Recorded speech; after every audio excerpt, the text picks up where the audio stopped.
Oiga, nos da de veras un placer que un luchador social, un luchador de los derechos de los migrantes, que hacen un recorrido de veras, es un viacrucis de lo que es la zona sur de nuestro país hasta llegar al sueño americano.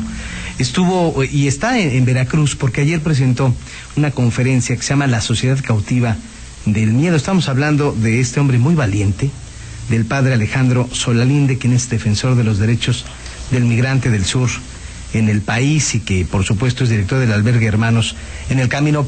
Padre, ¿cómo está? Gracias por platicar para la gente del 88.9 FM en Uni Noticias. Muy buenas tardes. Muchas gracias, mi amigo Ramsés, qué gusto estar con ustedes esta tarde. Bueno, usted habla en su conferencia del día de ayer, padre, también ofició una misa por esta semana, ¿no?, cultural que está realizando la iglesia de la Nuestra Señora de la Merced, ¿no? Sí, es que están cumpliendo ya aniversario, sí, la Orden de la Merced, entonces están haciendo una semana especial, hoy cierran, sí, y ayer fue el tema de la cautividad, pues es el carisma de la Orden de la Merced, y hoy vamos a hablar sobre migración. Tenemos la celebración de Eucaristía y la migración. Ah, entonces usted va a oficiar misa y volverá a platicar del tema que usted durante muchísimo tiempo ha defendido, porque usted ha sido el apóstol de los migrantes en este asunto. ¿A qué le tenemos miedo a qué tenemos miedo en México, padre Solalinde? Yo creo que tenemos miedo de la transparencia, tenemos miedo a hacer algo diferente, tenemos miedo a hacer un nuevo país. Tenemos todos los elementos necesarios para hacerlo, con la integración de todas las iglesias y no iglesias, pero tenemos miedo a la transparencia, miedo a darnos cuenta de todo lo que pues se necesita hacer, ¿verdad? Yo creo que es el miedo, tenemos miedo. Tienen miedo. Padre Alejandro Solalinde, y quizá el diálogo, la concertación, serían armas fundamentales para que este país pudiera caminar mejor, ¿no? Claro, por supuesto que sí. ¿Le tienen miedo a las autoridades, la gente de banquetas, si usted me permite la expresión, sacerdote Alejandro Solalinde? Creo que tenemos miedo todos de todos. La autoridad tiene miedo a la gente, tiene miedo al pueblo, por eso quizá no le consulta, tiene miedo a lo que ellos vayan a decir, porque finalmente se tienen ya ideas preconcebidas, decisiones ya tomadas, y también de abajo hay miedo porque finalmente hay poca fe de veras en la clase política, y no debiera ser, porque necesitamos de las instituciones, pero dado como se ha venido manejando, realmente no se puede. Fíjense que nosotros somos un gran país, tenemos los recursos materiales, los recursos humanos para ser una gran nación. Sí, y con la participación de todos, ¿no? Pero se necesita hacer un proceso de inclusión sin miedo, un proceso valiente, generoso, porque en esto de la inclusión, pues unos obviamente que tienen mucho tienen que ceder, otros que no tienen nada tienen que aprender a responsabilizarse también con obligaciones, ¿verdad?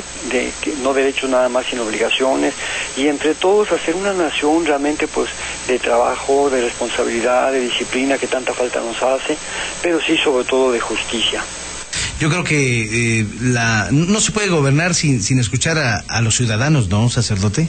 Sobre todo a los jóvenes y a las mujeres. Un sector muy rico, muy importante, que de veras tiene toda la sabiduría, y por algo Dios le ha encomendado la vida, es la mujer.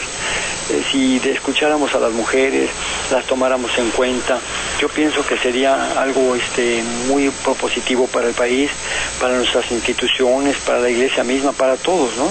Claro. Padre, y el día de hoy entonces va a hablar de algo que usted ha defendido a capa y espada, y que le ha costado inclusive amenazas y tener que salir de su país, porque el padre Alejandro Solalinde es originario de Texcoco, el Estado de México. ¿Cuántos meses se fue de México, padre? Uy, bueno, que he salido porque me han invitado, pero porque tuve que salir estratégicamente para que mejoraran las condiciones de seguridad, pues el año pasado, pero se aprovecha todo eso.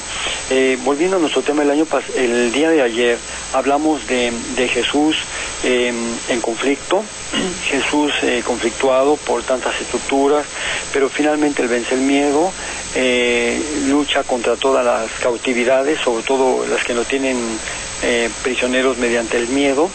Hoy vamos a hablar sobre Jesús migrante, Jesús en camino. Es un Jesús en camino que está en movimiento todo el tiempo y que nos invita a nosotros también a tener una actitud a caminar.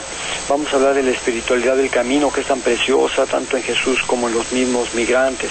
Hoy vamos a hacer eso, amigos Ramsés. Estaremos muy pendientes, padre Alejandro Solalinde. Gracias de veras por concedernos estos minutos a través del 88.9. Padre, por último, usted es una autoridad para hablar de todos los temas. ¿Los maestros tienen que estar en las aulas? Miren, tienen que estar en las aulas porque los niños también necesitan prepararse, capacitarse, pero también es cierto que los maestros necesitan ser escuchados, porque ellos también están luchando por algo muy importante en México, como es la libertad, como es la no privatización de la enseñanza, por más que se diga, pero la educación. Y entonces se tiene que buscar lo que le decía yo, una convergencia, ¿no? ¿Cómo hacer para que esto de veras no sea como unas medidas dictadas desde arriba, sino que se escuche a este sector tan importante que son los maestros, pero sí también atender a los niños, porque los niños están sin clases y es urgente también que se les atienda a ellos, ¿no? Pues padre, muchísimas gracias. Gracias por platicar con nosotros a través del 88.9. Amigo Ramsés, una bendición para todas y para todos. Muchas gracias. Muchas gracias, padre. Luego, gracias al padre Alejandro Solalinde, que es toda una autoridad, que es una persona controvertida y que se conoce sobre todo por la defensa de los derechos del migrante, y estará en esta semana todavía que se conoce como la Semana Cultural de la Orden Mercedaria, que está cumpliendo 500 años.